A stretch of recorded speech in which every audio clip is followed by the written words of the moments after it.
जय माता दी दोस्तों, कैसे हैं आप सब। कमेंट बॉक्स में हर हर महादेव लिखना ना भूलिएगा। हरतालिका व्रत कथा सुनने मात्र से ही 1000 अश्वमेघ यज्ञ की पुण्य की प्राप्ति हमें होती है। तो चलिए सुन लेते हैं सबसे पहले हरतालिका व्रत कथा।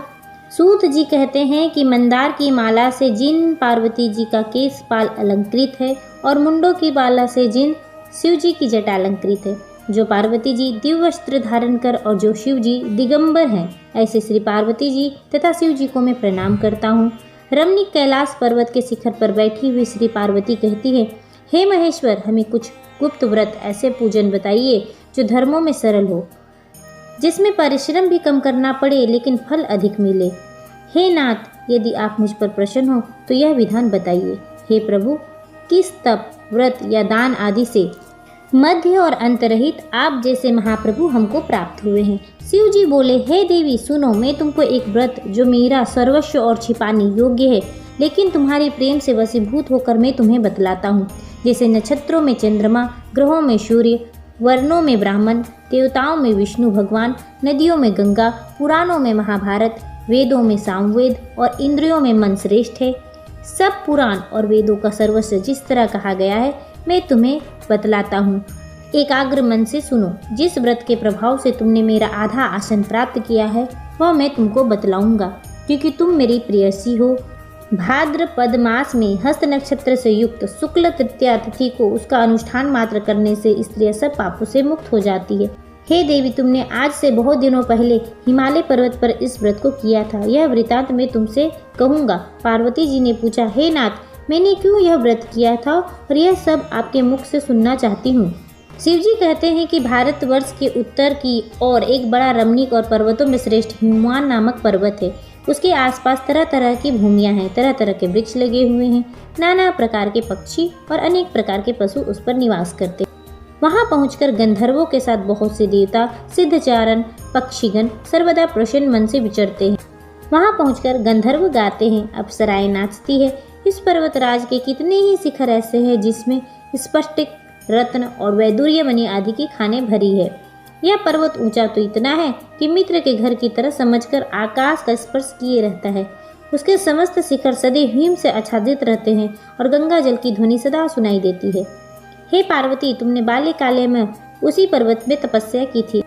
12 वर्ष तक तुम केवल धुआं पीकर रही, 64 वर्ष तक सूखे पत्ते खाकर रही। माघ मास में तुम जल में बैठी रहती, वैशाख की दोपहरिया में पंचाग्नि तपती, श्रावण के महीने में जल बरसता तो तुम भूखी प्यासी रहकर मैदान में बैठी रहती थी। तुम्हारे पिता इस तरह के कष्ट सहन को देखकर बड़ी दुखी हुए। वे चिंता में पड़ गए कि मैं अपनी कन्या किसको दूं। उसी समय नारद जी आ पहुँचे। मुनि श्रेष्ठ नारद जी का उस समय तुम्हें देखने को गए थे। नारद जी को देखकर गिरि ने आर्द्यपाद, आसन आदि देकर उनकी पूजा की और कहा, हे स्वामी, आप किस लिए आए हैं? मेरा अहोभाग्य है, आपका आगमन मेरे लिए अच्छा है। नारद जी ने कहा, हे पर्वतराज सुनो, मैं भगवान विष्णु का भेजा हुआ आपके पास आया हूँ। आपको चाहिए कि यह कन्या रत्न किसी योग्य वर को दे। भगवान विष्णु के समान योग्य वर ब्रह्मा, इंद्र और शिव, इनमें से कोई भी नहीं है। इसलिए मैं यही कहूँगा कि आप अपनी कन्या भगवान विष्णु को ही देवे। हिमवान ने कहा, भगवान विष्णु स्वयं मेरी कन्या ले रहे हैं और आप यह संदेश लेकर आए हैं तो मैं उन्हें अपनी कन्या दूंगा। हिमवान की इतनी बात सुनकर मुनिराज नारद आकाश में विलीन हो गए। वे पीताम्बर, शंख चक्र और गदाधारी भगवान विष्णु के पास पहुँचे। वहाँ हाथ जोड़कर नारद जी ने भगवान विष्णु से कहा, हे देव सुनिए, मैंने आपका विवाह पक्का कर दिया।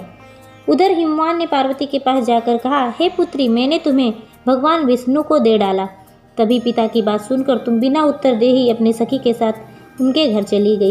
वहीं जमीन पर पड़कर तुम बड़ी दुखी होती और विलाप करने लगी।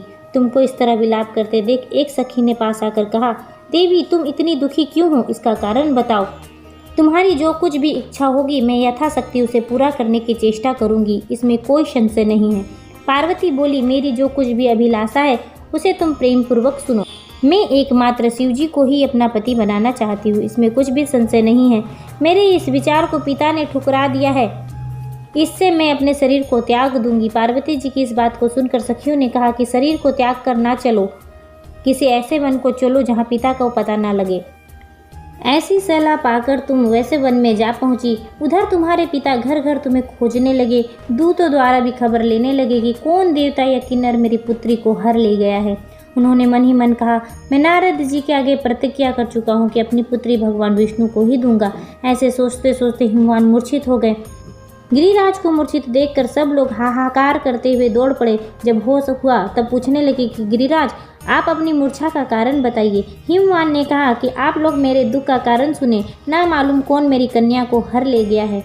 ऐसा नहीं हुआ तो किसी काले सांप ने काट लिया या किसी सिंह ने खा लिया होगा। हाय हाय, मेरी बेटी कहाँ चली गई? किसी दुष्ट ने मेरी पुत्री को मार डाला। ऐसा कह वायु के झोंके के समान कांपने लगे। इसके बाद हिमवान ने तुम्हें वन वन खोजने लगे। वह वन भी सिंह, भालू, हिंसक जंतुओं से बड़ा भयंकर हो रहा था। तुम अपनी सखियों के साथ उस भयानक वन में चलती चलती एक ऐसी जगह जा पहुंचे जहां नदी बह रही थी। उसके रमणीय तट पर एक बड़ी सी कंदरा थी। तुमने उसी कंदरा में आश्रम बना लिया। तुमने मेरी एक बालुकामयी प्रतिमा बनाकर अपनी सखियों के साथ निराहार रहकर मेरी आराधना करने लगी।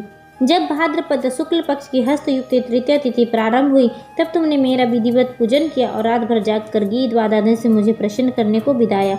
उस व्रत के प्रभाव से मेरा आसन डोल उठा, जिससे मैं तत्काल उस स्थान पर जा पहुंचा जहां तुम अपनी सखियों के साथ रहती थी। वहां पहुंचकर मैंने तुमसे कहा कि मैं तुम पर प्रसन्न हूँ, बोलो क्या चाहती हो। तुमने कहा, यदि आप मुझ पर प्रसन्न हैं तो आप मेरे पति बने। मैंने कहा, तथास्तु। यह कहकर मैं कैलाश पर्वत वापस आ गया। तुमने मेरी प्रतिमा नदी में प्रवाहित कर दी और सखियों के साथ उस महापर्व का पारण किया। हिमवान भी तब तक उस जंगल में खोजते हुए आ पहुंचे। चारों दिशाओं ने तुम्हारी खोज करते करते वे व्याकुल हो चुके थे, इसलिए तुम्हारे आश्रम के समीप ही पहुंचते हुए गिर पड़े। थोड़ी देर के बाद उन्होंने नदी के तट में 2 कन्याएं देखी। देखते ही उन्होंने तुम्हें छाती से लगा लिया और विलख कर रोने लगे। पूछा कि तुम सिंह, व्याघ्र आदि जंतुओं से भरे इस वन में क्यों पहुंची हो? पार्वती जी ने उत्तर दिया, हे पिताजी, मैंने पहले ही अपने आप को शिवजी के हाथों सौंप दिया था। आपने मेरी बात टाल दी, इसलिए मैं यहाँ चली आई। हिमवान ने संतावना दिया कि हे पुत्री, मैं तुम्हारे इच्छा विरुद्ध कोई भी काम नहीं करूँगा। तुम्हें अपने साथ घर ले आया और तुम्हारा विवाह मुझसे कर दिया। इसी से तुमने मेरा अर्ध आसन पाया है। तब से आज तक किसी के सामने मुझे यह व्रत प्रकट करने का अवसर प्राप्त नहीं हुआ। हे देवी, मैं यह बताता हूँ कि इस व्रत का हरतालिका नाम क्यों पड़ा। तुमको सखियाँ हर ले गई थी, इसलिए हरतालिका नाम पड़ा। जो स्त्री इस प्रकार पूजन करती है वह सब पापों से छूट जाती है और उसे 7 जन्म तक सुख तथा सौभाग्य की प्राप्ति होती है।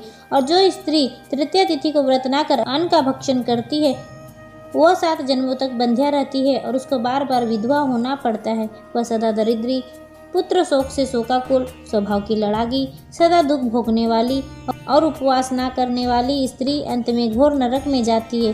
तीज को अन्न खाने से सुकरी, फल खाने से बंदरिया, पानी पीने से जोक, दूध पीने से सापिन, मांसाहार करने से बाघिन, दही खाने से बिल्ली, मिठाई खाने से चींटी और सब खाने से मक्खी होती है। उस रोज सोने से अजगरी और पति को धोखा देने से मुर्गी बनती है। इसलिए हर स्त्रियां यह व्रत अवश्य रखें। दूसरे दिन सुवर्ण, चांदी, तांबा तथा बांस के पात्र में अन्न भरकर ब्राह्मणों को दान दे पारण करें। इस प्रकार व्रत करती है वह मेरे समान पति को पाती है और वह जब मरने लगती है तो तुम्हारे समान उसका स्वरूप हो जाता है। उसे सभी प्रकार के सांसारिक भोग और सायुज्य मुक्ति मिल जाती है। इसलिए हरतालिका की व्रत कथा मात्र सुन लेने से प्राणी को 1000 अश्वमेघ और सैकड़ों वाजपेयी यज्ञ करने का फल प्राप्त होता है। हे देवी, मैंने यह सब व्रतों में उत्तम व्रत तुम्हें बतलाया है, जिसके करने से प्राणी सब पापों से छूट जाता है। इसमें कोई भी संशय नहीं है।